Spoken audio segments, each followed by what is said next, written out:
live to Hiroshima, where the Japanese Prime Minister Fumio Kishida is delivering his closing remarks. Listen in. 広島は原爆によって破壊されました。平和記念公園が位置するこの場所も一瞬で焦土と化したのです。その後、被爆者をはじめ広島の人々の絶え間ぬ努力によって Hence onwards, the persistent efforts by the people of Hiroshima, including the Hibakusha, have given rebirth to this now beautiful city of Hiroshima as the city for peace. Who could have predicted this at the time?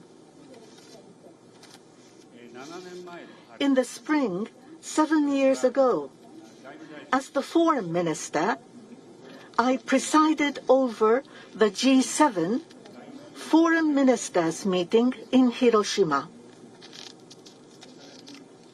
On the following month, we welcomed President Obama of the United States to Hiroshima. Japan and the United States, who fiercely fought against each other during the war, made a fresh vow for a world without nuclear weapons in Hiroshima, with a spirit of tolerance and reconciliation with each other.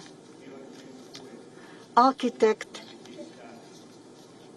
Kenzo Tange, who designed the Peace Memorial Park, has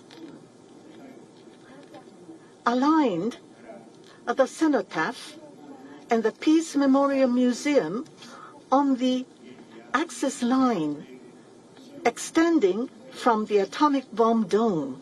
The axis line symbolizing the hope for peace, as the architect has wished for, is exactly the philosophy running through the post-war history of Japan, which should also be the way forward for the international society. We at the moment, faced with the challenge of Russian aggression against Ukraine, which shakes the very foundations of the international order.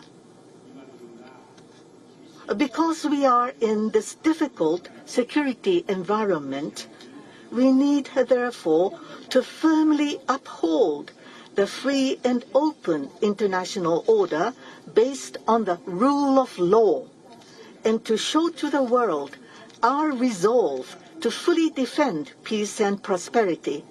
That is the mission, I believe, given to Japan in the presidency of the G7 this year. In putting forth our message of resolve, there is no better place than Hiroshima, the symbol for oath of peace. With such thoughts in mind, I asked the leaders of the G7 and the invited countries, as well as the heads of the international organizations together in Hiroshima this time. Having had an open and candid debate with the G7 leaders, and having once again showed the resolve to aim for a world without nuclear weapons, a document focusing on nuclear disarmament for the first time for the G7, the G7 leaders' Hiroshima vision on nuclear disarmament was issued. In this vision, we agreed on the importance of the 77-year record of non-use of nuclear weapons, and affirmed that a nuclear war cannot be won and must never be fought.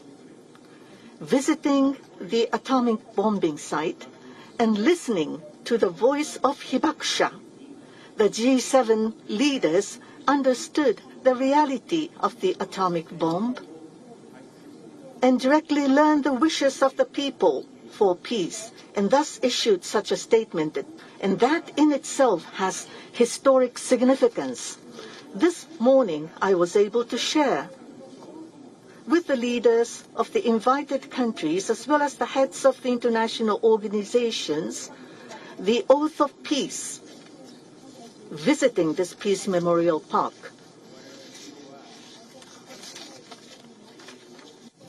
We, the leaders, bear two responsibilities. The first one is the solemn responsibility in the current severe security environment to firmly safeguard the security of our people. At the same time, we have the noble responsibility to not lose sight of the ideal of a world without nuclear weapons and to continue to pursue it. To make sure that our future generations will not live in fear of nuclear weapons and that they will be able to enjoy peace and prosperity. That is our conviction and also our duty. That is why our generation must continue to talk about the fact that the use of nuclear weapons did actually bring unspeakable devastation, and that a nuclear war could destroy the entire humankind altogether. We need to continue to send this message from Hiroshima, the site of the atomic bombing. In order to avoid such a calamitous outcome, we need to take steady steps towards the future of a world without nuclear weapons. Today, believing in the survival of the human race, aspiring for peace, we are gathered here in Hiroshima. The leaders of nations, the world media, youth, and children who are the agents of tomorrow, and those of you who have experienced the last World War.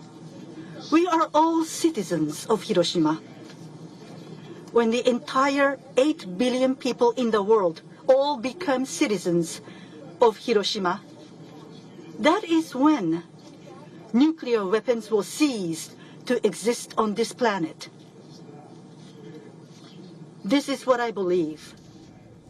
And that was the Japanese Prime Minister Fumio Kishida, who delivered his closing remarks at the G7 summit. He spoke about the significance of Hiroshima, where the G7 summit took place.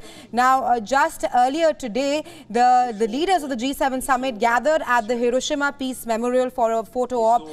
Kishida also stressed about how it's extremely important today's time to have a world without nuclear weapons. Meanwhile, the leaders of the leading group of the world economies during the two-day G7 summit, they held discussions regarding some of the most pressing issues in today's time, like the war in Ukraine and also a belligerent China.